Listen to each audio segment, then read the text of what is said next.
L'association Entre-Aide des frères littéraires et alliés est fondée en 2018 par Ndeye Gom, étudiante en faculté de lettres à l'université Cheikh Anta Diop de Dakar. C'est une association composée de professeurs, d'enseignants, d'infirmières, d'étudiants et élèves. Après avoir eu l'idée d'aider ses frères élèves et étudiants, Ndeye Gom a ouvert un groupe WhatsApp intitulé « Groupe Poésie des frères alliés ». Ensuite, elle a partagé le lien du groupe. C'est après qu'elle a demandé à chaque membre adhérent de se présenter dans le groupe et de dire devant tout le monde que les règles sont lues et acceptées. C'est à partir des présentations qu'on avait rencontré quelques professeurs et enseignants de nos régions et des étudiants de bonne volonté qui ont décidé de l'aider. Donc les membres du groupe Poésie des frères alliés et Ndeye ont décidé de monter un bureau pour bien mener leurs activités littéraires. Après avoir monté le bureau, certains frères de la diaspora ont décidé aussi de nous soutenir en nous envoyant certaines sommes pour soutenir nos membres qui avaient un manque de moyens financiers. Les encadreurs et les étudiants ont décidé de donner des cours en ligne à tous les élèves sans ne rien demander au retour. Mais aussi tout membre qui fait partie de l'association pour bénéficier des documents, des cours de soir, des cours de vacances et des cours de renforcement si le candidat est dans la même région que le professeur ou l'étudiant encadreur. Il suffira juste de présenter sa carte membre ou un document qui prouve que le membre est parmi nous.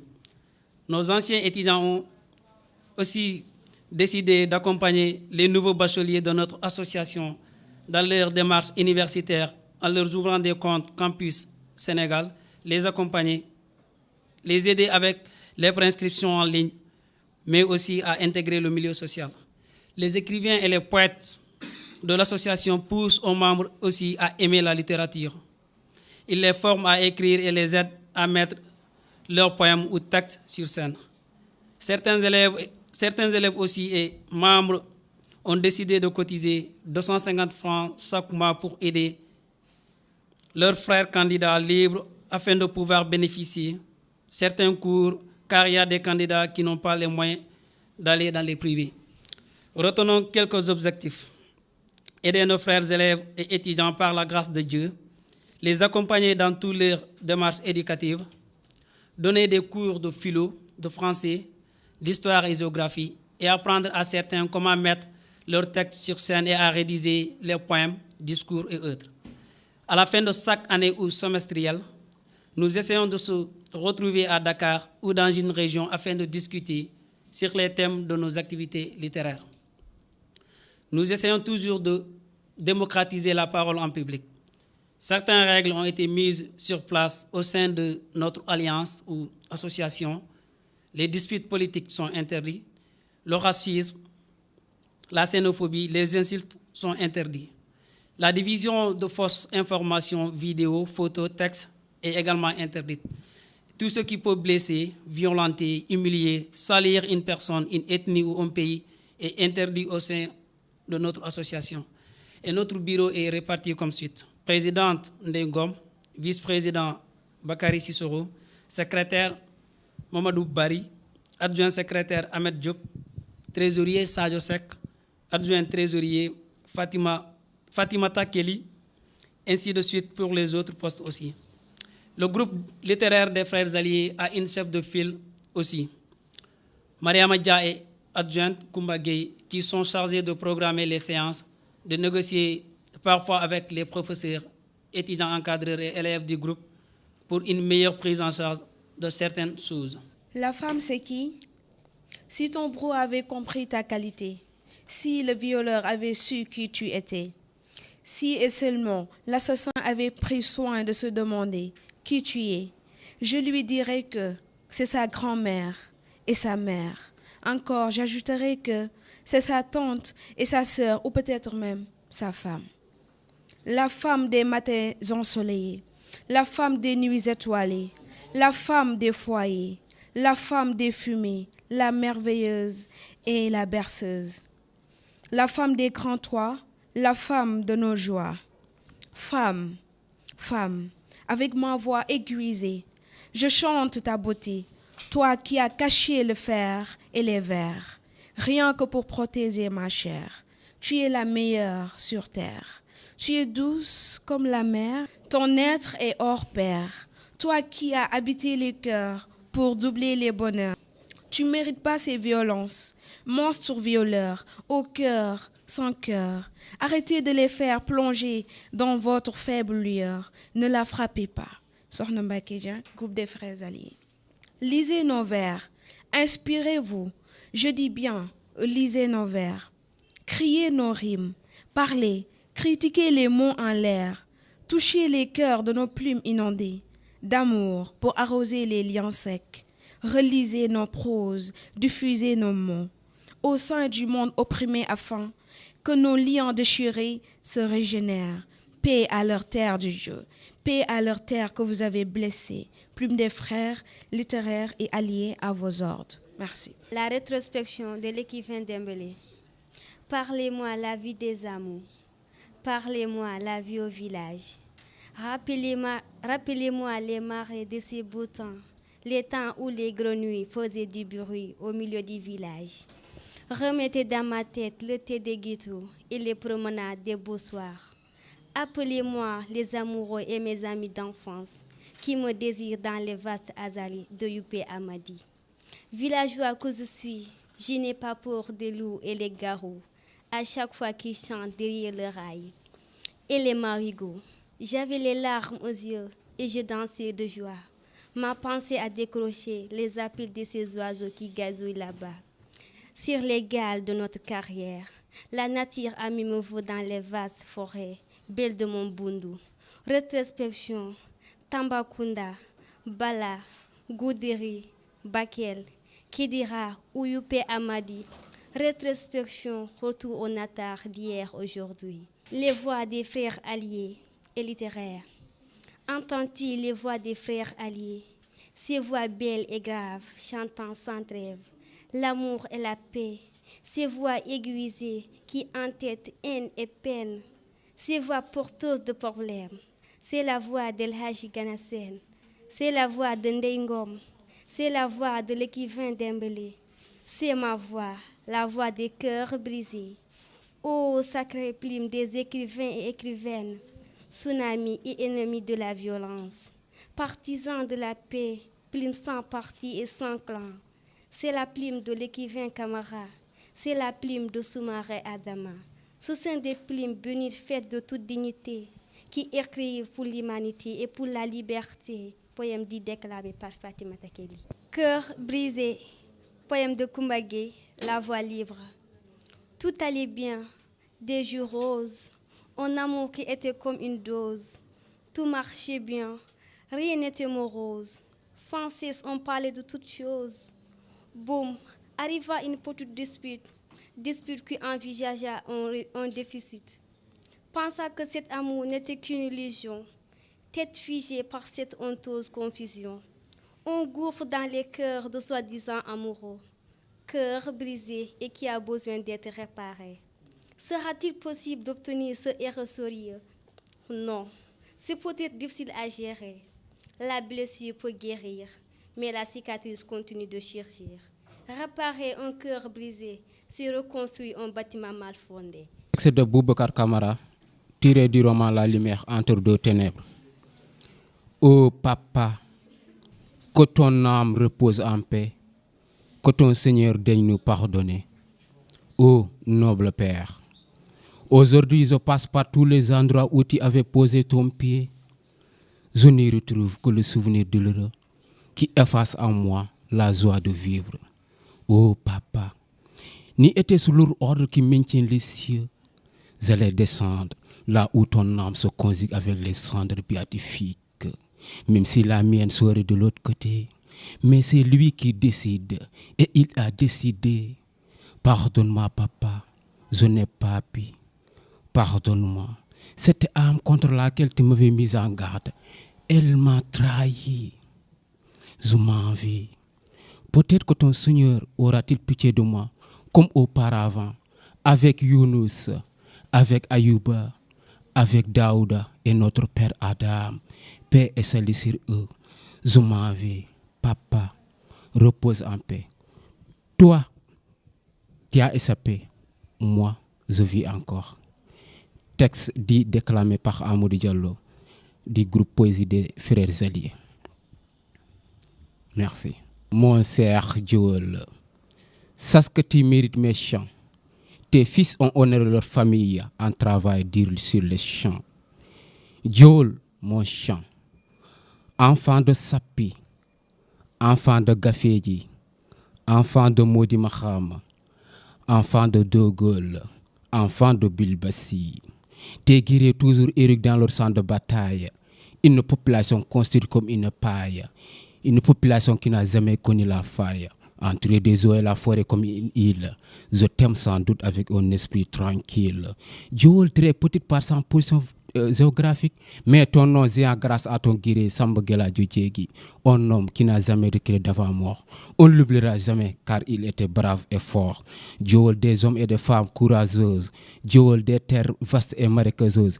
Ici, la victoire est innée, car l'adversaire est toujours freiné. Joel, une population dirigée par la dynastie des Sabé, jamais tombée. Ta richesse repose sur l'agriculture, et sache que tes fils garderont toujours ta culture.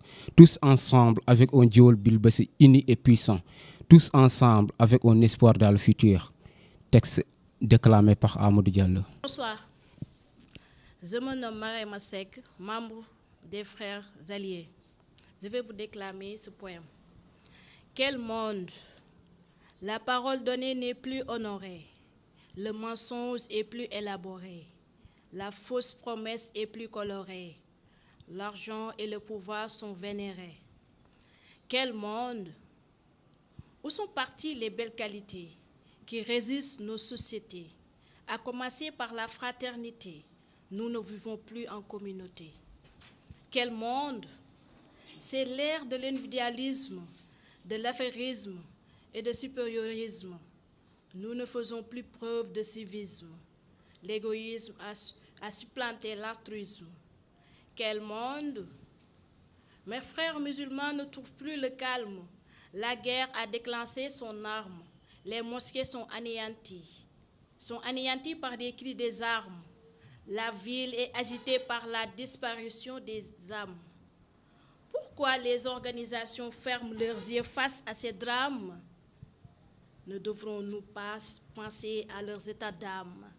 Merci. Alors, rapidement, je suis Boubacar Kamara, l'auteur du roman La lumière entre deux ténèbres, qui est publié le mois d'avril passé à l'Harmattan. Avant de commencer, d'abord, je voudrais revenir sur quelques salutations. Je salue le groupe des Frères Alliés, plus particulièrement Ousseynou Dembélé, et je salue aussi M. Djabira, qui, il y a de cela, je ne sais pas, 2 jours, il était à Bakel et il m'a appelé, il a contacté Dembélé pour dire tout simplement qu'il veut assister à la présentation des livres, disons ça comme ça. Alors, je vous remercie pour cette confiance que vous avez portée en moi, à moi autant pour moi. Alors, rapidement, parler d'un livre, je ne dirais pas que c'est difficile pour un auteur qui a écrit son livre. C'est comme un jeu d'enfant. Alors, d'abord, j'ai accepté cette émission parce que Ousseynou Dembélé me l'a dit. Il m'a demandé de passer ici, de voir le journaliste pour parler des livres. Et je me suis dit, bon, c'est une occasion pour moi de parler des livres. Maintenant, sans plus tarder, nous allons essayer de résumer le livre en quelques mots. D'autant plus que résumer un livre, je n'ai jamais aimé ça. Puisqu'un livre qu'on a écrit sur le temps et on vous demande de résumer sur 10 phrases, je ne sais pas, 10 lignes, pour moi, c'est un peu absurde, mais on n'a pas le choix. Le temps nous est compté. La lumière entre deux ténèbres. Pourquoi la lumière entre deux ténèbres? Qu'est-ce qui m'a inspiré pour écrire un tel livre? Alors, la question que les gens posent en général est que, est-ce que tu es le personnage principal? Est-ce que Badara dont il parle le livre n'est pas toi-même. Je me dis dans un sens que je suis Badara et Badara est moi en un sens, mais dans d'autres points, je ne suis pas Badara. Ce sont des réflexions que j'ai faites sur des points qui m'ont paru essentiels. Mais dans un sens général, je vais accepter le fait que je sois Badara. Et je pense que peut-être mon frère avec qui j'ai passé des longs moments pour le confirmer. Le livre part du fait qu'il y a un jeune homme d'abord qui, dès le début de l'histoire, son père est décédé. Après le décès du père, le jeune homme commence à avoir des visions, disons, spirituelles. Il faut savoir qu'avant le décès du père, le jeune homme vivait comme tout jeune homme du village, avec ses plaisirs, des désirs, des pulsions, disons ça comme ça. Il fréquentait, si vous voulez, les bars, la vie mondaine dans un sens général. C'est juste après le décès du père que le jeune homme fait une sorte essayer de réfléchir sur lui-même, essayer de voir sa vie. Est-ce qu'il est sur le bon côté des choses? C'est en ce moment précis qu'il va entrer dans la vie spirituelle.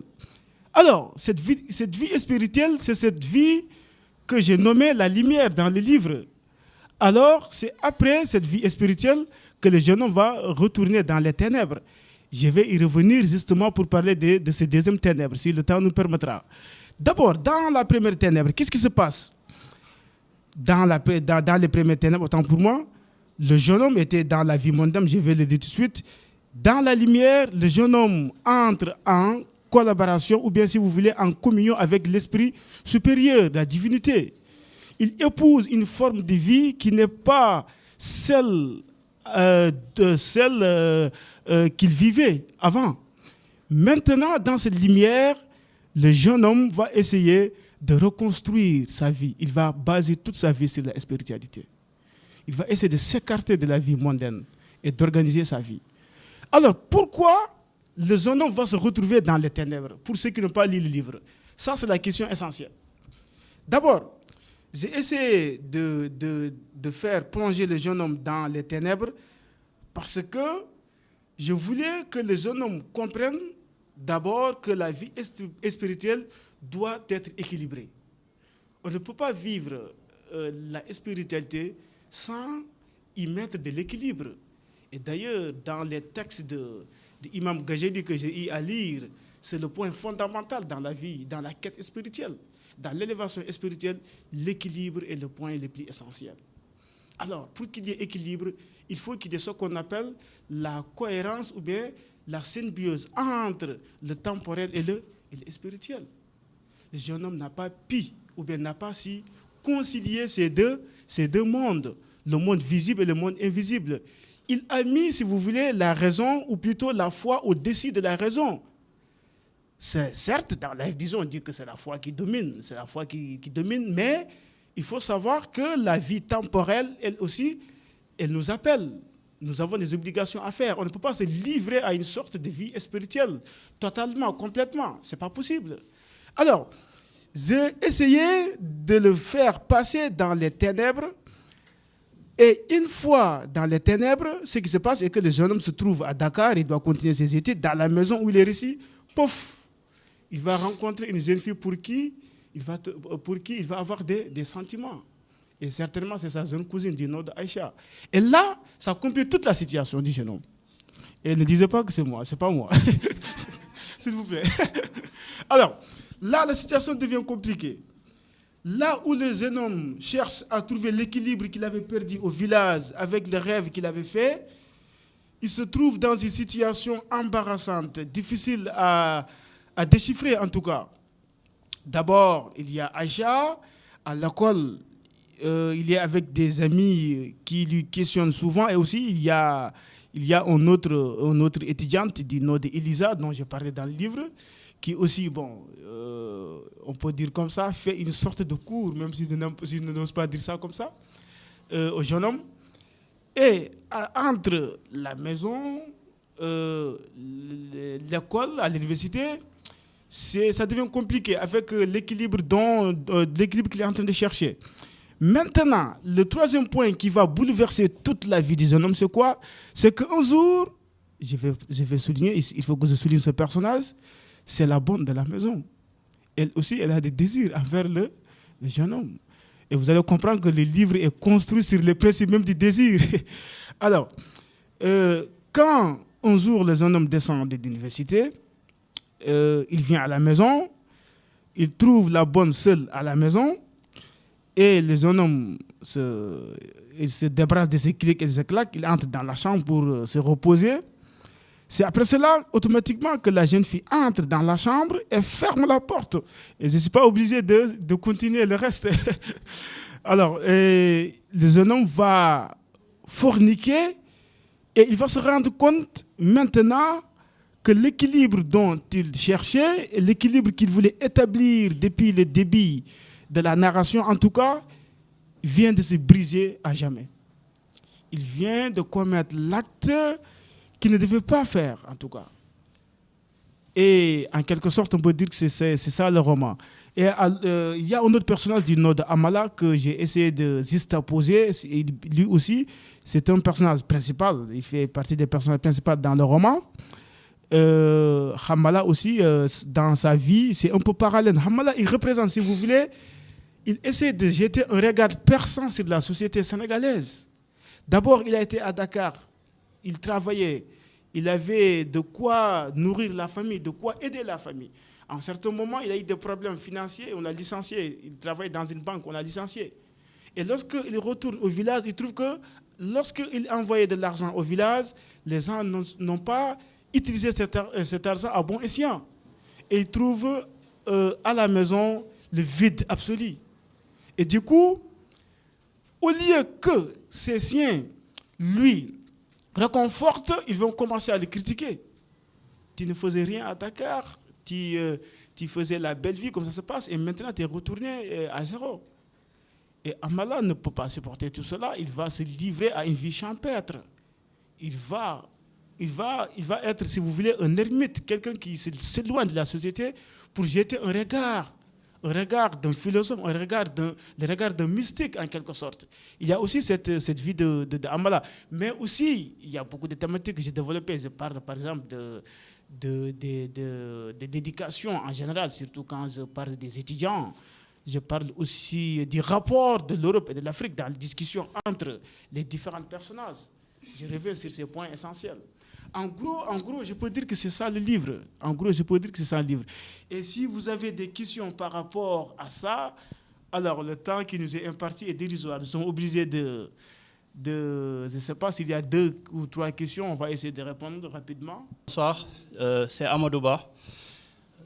Monsieur Boubacar Kamara, j'ai 2 questions à vous poser par rapport à votre roman.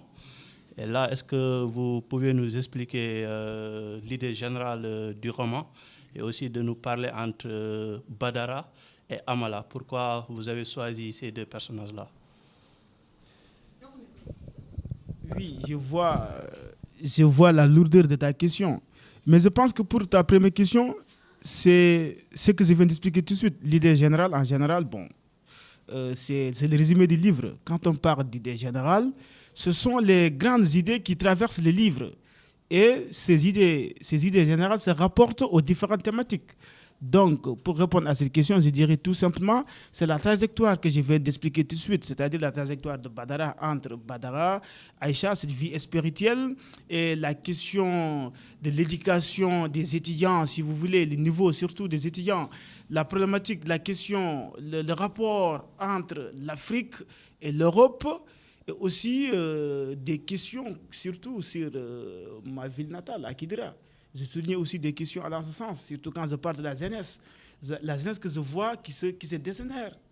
Une jeunesse qui ne prend pas en compte les conséquences d'une vie qui mène à la perdition. C'est la fréquentation des bars, je l'ai souligné dans le livre. Bon, pour moi, ce sont ces idées que j'ai développées dans le livre. Alors, quelle est la relation entre Amala et Badara? C'est une question très très intéressante. Il faut savoir d'abord que Badara et Amala sont des cousins.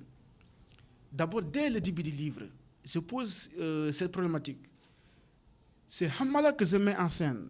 Il y a le loup qui dévore la brebis égarée du troupeau, et automatiquement un berger vient auprès d'Amala et lui dit que le loup vient de dévorer l'une de mes brebis.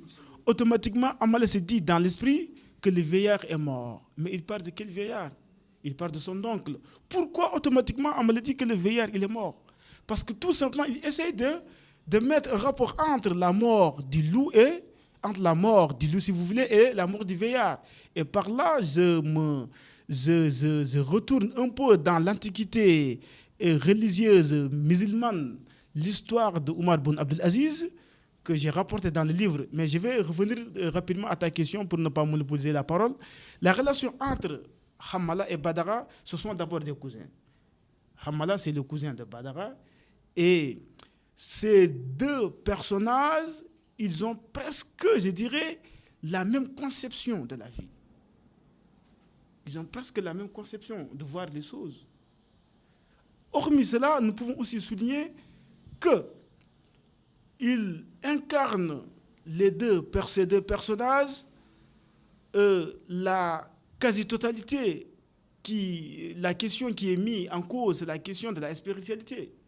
Badara qui est en train de tracer sa voie vers l'élévation spirituelle, Amala qui, après être, je dirais, détesté par la société, renvoyé par la société, se trouve une vie champêtre, mystique et spirituelle. Donc, pour ces deux personnages, on peut essayer de dire qu'ils ont quelque chose en commun.